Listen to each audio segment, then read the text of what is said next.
I invite every person, I invite every woman here, every non-Muslim woman here, to stand to the side when we leave here and talk to a Muslim lady.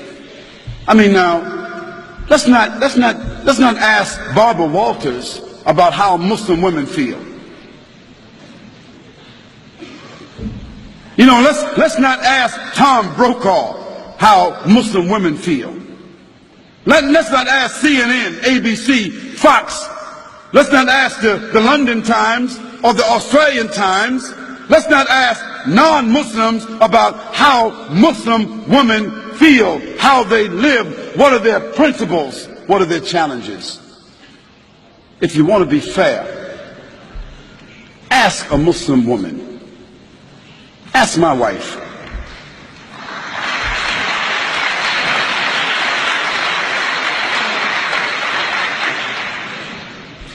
Ask my mother. You see?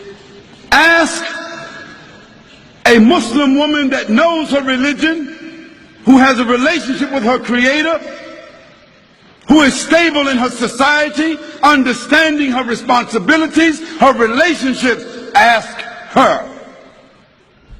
And after that, I think you should be fair, that you don't need to ask someone else. But the problem is, no one really wants to ask Muslim women.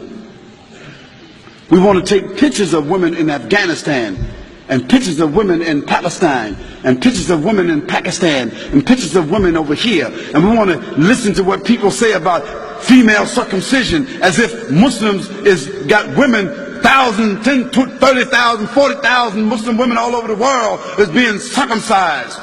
Some crazy Steven Spielberg stuff.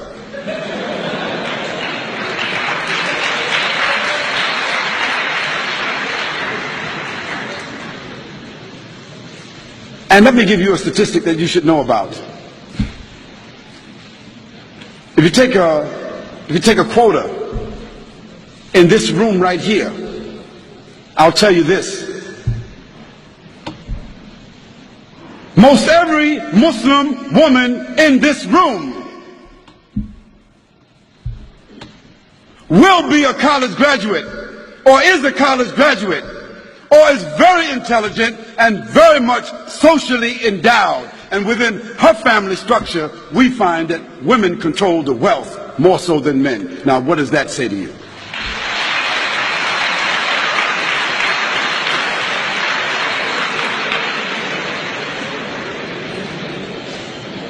Now, where you find women oppressed, women exploited, women mistreated among Muslims, that is because those Muslims themselves are not representing the principles of the religion. And in every religion you've got black sheep.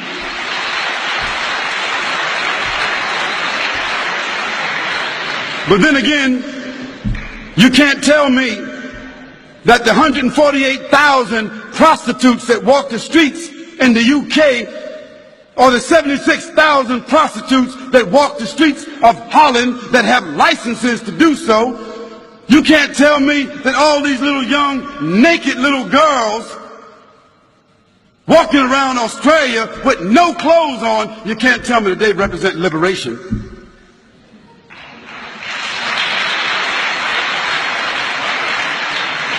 You can't tell me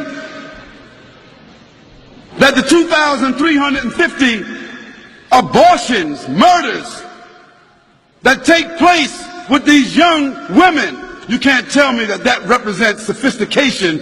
You can't tell me that that represents liberation.